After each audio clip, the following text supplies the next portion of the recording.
Is it true that in the Quran or in the Hadiths there are promises to those who die as martyrs for Muhammadan Islam that they would end up in paradise with unlimited sexual, carnal and sensual pleasures for eternity, with 72 virgins?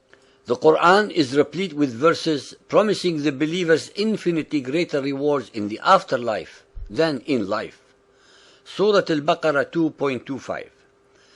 But give glad tidings to those who believe and work righteousness, that their portion is gardens beneath which rivers flow. They are fed with fruits, and they have therein companions pure and holy, and they abide therein forever. Surah An-Najm 55:70.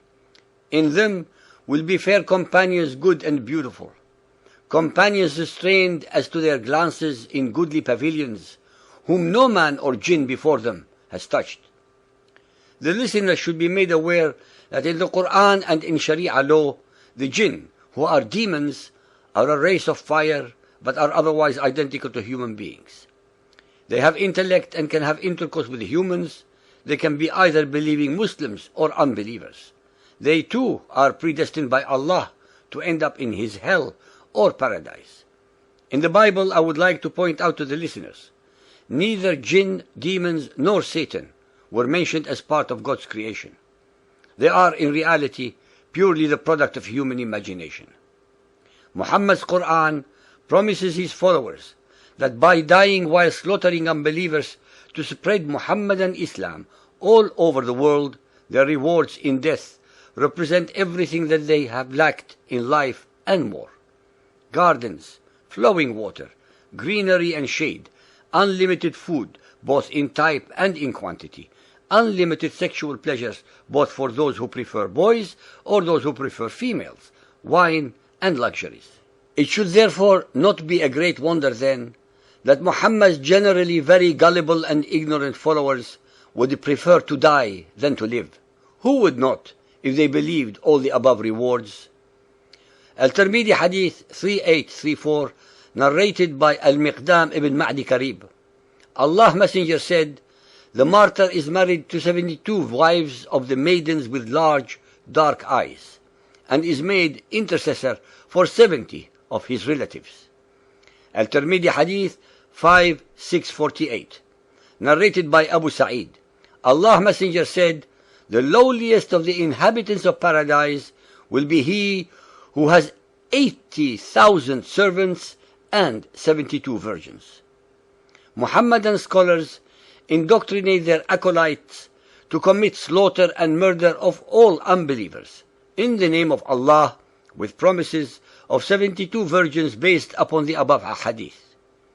The same followers of Muhammad who, when alive and in the physical world, are allowed a maximum of 4 wives and a minimum of pleasures, since they are prohibited from gambling, drinking wine, singing, dancing, painting, wearing gold or silk, reciting poetry, playing chess, etc., etc., are allowed in death 72 virgins with unlimited sexual, carnal, and sensual pleasures.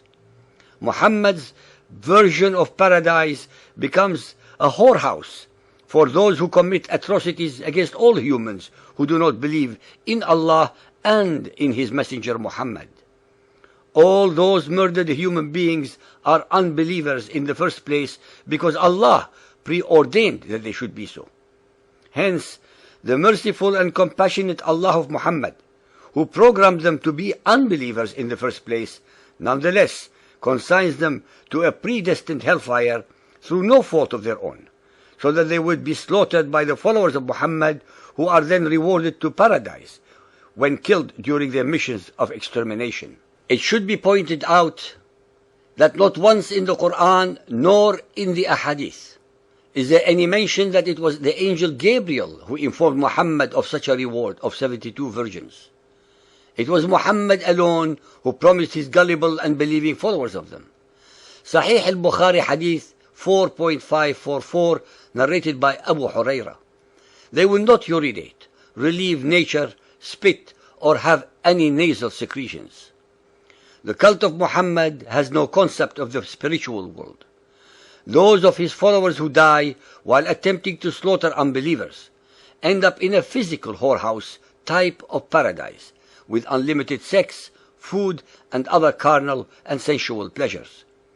With promises of such eternal rewards, one should not be surprised that the believing followers of Muhammad would commit murder, slaughter, death, and destruction upon all unbelievers to attain these unenviable incentives. These believers are never informed that in the Quran and in other hadiths, Muhammad utterly forbids committing suicide, and the penalty is to suffer in hell for eternity. Those who do so are generally ignorant believers who are brainwashed by totally immoral and evil Muslim leaders who indoctrinate them so as to fulfill their own political or sectarian agendas.